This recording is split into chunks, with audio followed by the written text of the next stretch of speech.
So The Chosen is quickly becoming one of my new favorite shows. And so recently I was watching the episode of The Chosen where Jesus healed the paralyzed man at the pool of Bethesda, right? And so as I watched that, I'm like, there are some very profound lessons in this. And so I want to jump to the Bible in John 5, verses 1 through 9, right? And this is where the story came from. And so it says, after this, there was a feast of the Jews, and Jesus went up to Jerusalem. And now there is in Jerusalem by the sheep gate a pool in Aramaic called Bethesda, which has five roofed colonnades. In these lay a multitude of invalids, blind, lame, and paralyzed. And one man who was there had been invalid for 38 years, meaning he had been paralyzed for 38 years, and he had been laying there in that same spot. And so it goes on to say, when Jesus saw him lying there and knew that he had already been there a long time, he said to him, "Do you want to be healed?" The sick man answered him, "Sir, I have no one to put me into the pool when the water is stirred up, and while I am going, another steps down before me." And Jesus said to him, "Get up, take up your bed, and walk." And at once the man was healed, and he took up his bed and walked. And so I really wanted to make a video about this because there are some very powerful lessons in this. Because sometimes we can go through situations and circumstances that are not good, that can seem lasting. And we can begin to wonder if there's ever going to be an end date to the pain, to the suffering, or the things that just aren't going right. And I want to encourage you that there is. But one of the dangers is that when we're going through those difficult times, is that we can begin to look at the problems, and those problems can be magnified in our lives, that we no longer see hope and possibilities or solutions. And so there's a saying called, "Don't make a mountain out of what is it, a molehill? Mountain out of a molehill," or something like that. Molehills or anthills are very small, but when we magnify them, when we stare at them, they can appear large, right? And this is what it's saying, like, we can begin to look at our problems, our situations, and our circumstances so long that they begin to seem impossible. And when we're staring at solutions, when we're staring at breakthroughs, when we're staring at deliverance, we can begin to not see that as it is because we're so used to the pain. We're so used to the suffering. And I want to caution you, especially as a single mom, especially if you're pregnant as a single mom, especially if you're at the beginning of your journey, I want to caution you, because if you begin to focus on the hurt, if you begin to focus on the betrayal, if you can begin to focus on the fear, that molehill, that small thing, right, that can be overcome by the power of Jesus, can begin to seem like a mountain that seems impossible to conquer. And that can lead to depression, that can lead to sadness, it can lead to stagnation, it can lead to isolation, it can lead to lack of trust, it can lead to health issues, it can lead to so many different things if we allow the challenges in our lives to effectively emotionally paralyze us, that we're no longer able to move forward. And this is why this was so profound to me. When I began to be able to see this, I began to ask myself these questions like, where is it in my life where I'm focused more on the problems? And when the solution is presented, I no longer see the solution. All I see are the reasons why things won't work. And it was so powerful to me as well, because one of the things a good friend says to me, she said this multiple times. She's asked me before, so she helps me in business, right? And there's certain things that she's just giving me advice on just in life.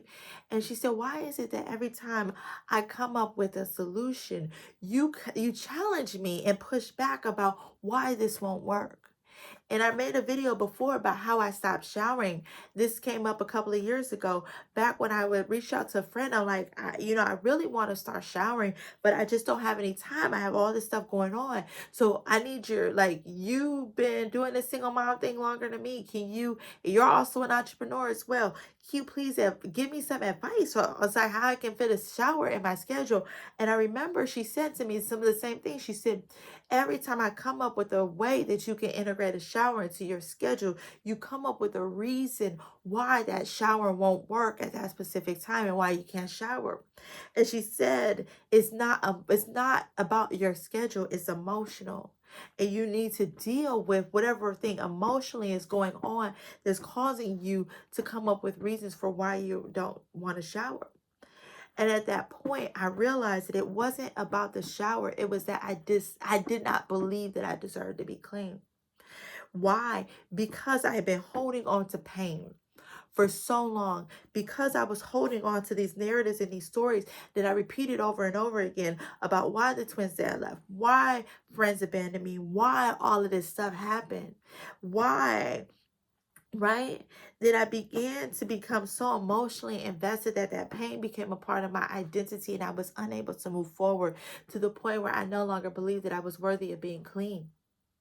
And when somebody showed up with with an answer to the problem, just like when Jesus showed up to the paralyzed man with an answer to his problem, he no longer saw hope and possibility. He saw reasons why it wouldn't happen, reasons why it wasn't possible. Why? Because he had been in that situation for so long.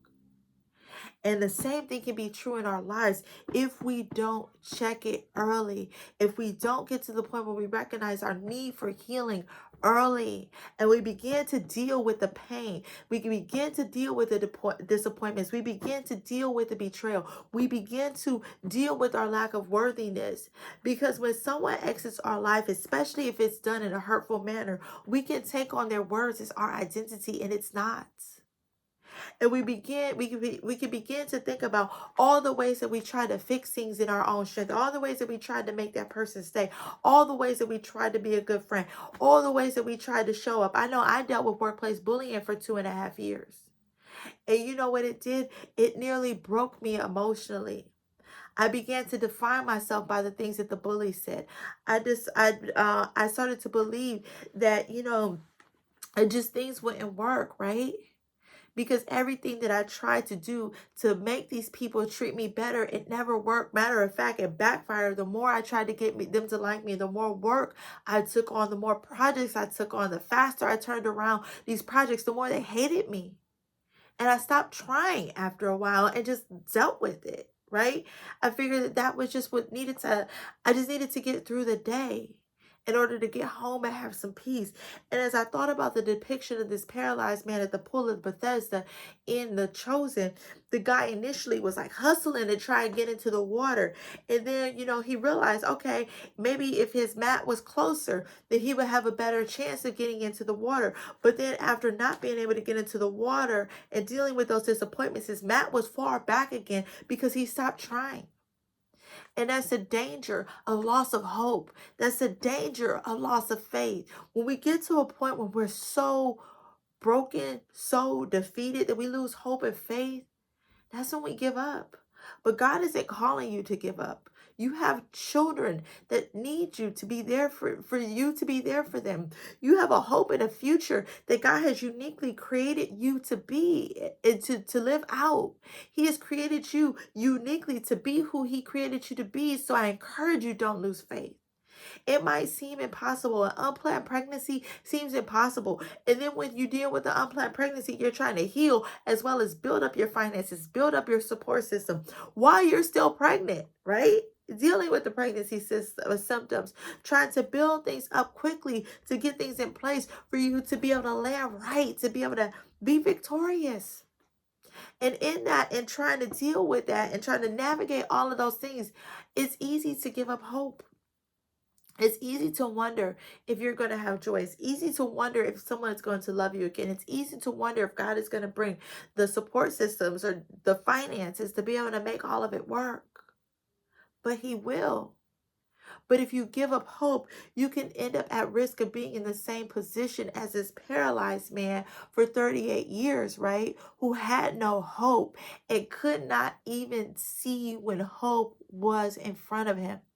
Because Jesus didn't ask him the reason why he was there for 38 years. He asked him if he wanted to be healed. But the danger of losing hope, it can cause us to just focus on why things didn't work. But there's an antidote to that. Fear and faith cannot coexist. Choose one. What you feed is going to grow. So the more you feed your faith, the lower the fear is going to go. The more you feed your hope, the more lack of hope goes away. And how do you do that? See, King David was very good at this. King David had a lot of victories, but he also had a lot of difficulties in life. But what did he do? He encouraged himself in the Lord. How does that work? He reminded himself of how God has been there for him personally in the past. He reminded himself of how God had been there for his people, the Jewish people, the Hebrew people in the past. He reminded himself of who God is and the promises of God and God's character. He did those three things. And when things were tough, he leaned on those things to give him hope, to know that even when there were times that were tough, that things would get better. And that's what we have to do. We have to look to God to see what he has done for us in the past, how he has been there for us in the past. We have to look at the testimonies of others. And I love this verse, that we overcome by the blood of the Lamb and through the words of our testimonies. We have to look at the testimonials of other people, of how God has delivered them. And I encourage you, and I say this in my book, Navigating the Impossible, honestly, it's full of testimonials from other single moms. It's my testimonial in here as well. So I encourage you to pick up this book on Amazon. You have to be able to fill your heart and your mind with the testimonials of other people, other single moms who have made it, to know that it is possible for you. Also, the Bible, right? It's in my lap. That's what I'm tapping. The Bible is full of testimonials of how God is the God of the impossible. When people thought things were impossible, when people thought that things weren't going to be better, God showed up. And we have to know that the same God of the Bible is the same God who is with us today. We have to know that the same God who delivered other single moms and other people is the same God who can deliver us today, because God is not a respecter of persons. He does not show favoritism. What he can do for one, he can do for the other. What he has done in one person's life, he can do for yours. And so when you're faced with that question, do you want to be healed? Do you want things to be better? Say yes. Don't look at the problems, because when we look at the problems, that's when we can make a mountain out of a molehill. Something small can be very great in our lives, but guess what? Even the mountains in our life, God has said, speak to that mountain and say, be thou removed, and that mountain will be uprooted and cast into the sea. It will be removed. And so those situations and circumstances in your life, they can be removed. And I know when you're dealing with an unplanned pregnancy, it is big. It is hard. It is difficult. Why? How do I know? Because I've been there. But when I tell you, when I began to look at the hope, I got out of that dark corner of my room. I got out of the fetal position. I got out of that point where I was rocking and crying and only got up to go to the bathroom. And when I got really hungry, that's when I began to see Jesus. When I made the decision to not terminate my pregnancy, I had no idea what was going to happen to my finances. I had just quit my six-figure job to become a full-time entrepreneur. I had no idea what was going to happen to my finances. I was coming off of 2.5 years of workplace bullying. I was broken. Their dad had left because I decided to continue on with my pregnancy. I had no idea who was going to support me with and be a part of my support system. I had no idea.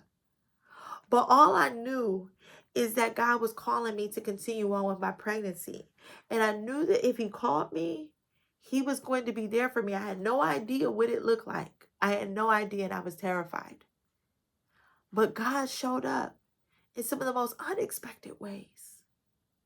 He was there. And I remember there have been so many times in my life where this played out in my life, where I asked, do you want a solution? Do you want to be healed, right? Do you need help? And I came up with all of the reasons why it wouldn't work. I tried that and it didn't work. People rejected me. People weren't there for me. But God isn't asking all of this. He's not asking why it didn't work in the past. He's asking you, are you going to trust me enough now with your breakthrough? Are you going to trust me enough now with your pain? Are you going to trust me enough now with your fear? Are you going to trust me to be able to help you with everything? It's a place of surrender. Jesus was asking that man if he wanted to be healed. He didn't ask him for a list of reasons why it never worked in the past. He was calling him to a new thing. God is calling you to a new thing in your life as well. It didn't matter who wasn't there for you in the past. It didn't matter why things didn't work out. It didn't matter why things didn't work in the past. It didn't matter what you tried before and what failed. What matters is that the God of all creation, the God who saves, the God who sees, is standing there in your corner with his hand outstretched to you, inviting you to trust him and allowing him to help you. So I challenge you today to get rid of the excuses, to get rid of the past stories. Encourage yourself in the Lord. Remind yourself of how God has been there in the past for you and for other people. Take up your bed and walk. Be new. Be free. Be whole. Be complete. Lacking nothing. And so I pray that this has blessed you. I pray that this has encouraged you. So if you like it, give me a thumbs up, right? Love it, right? Share with a friend. Leave a comment to let me know how this encouraged you. And also pick up your copy of Navigating the Impossible, a survival guide for single moms from pregnancy through the first year of motherhood. This book will help you. This book will help give you the faith and the confidence to keep going, knowing that it'll be right. And you see how big this is? It's going to show you how to do it as well. So definitely pick up a copy of that book on Amazon, Navigating the Impossible Book. Actually, that's the website. The website is navigatingtheimpossiblebook.com, navigatingtheimpossiblebook.com. Or you can head over to Amazon and pick up the book, Navigating the Impossible, a survival guide for single moms from pregnancy through the first year of motherhood. All right, have a good one. Bye.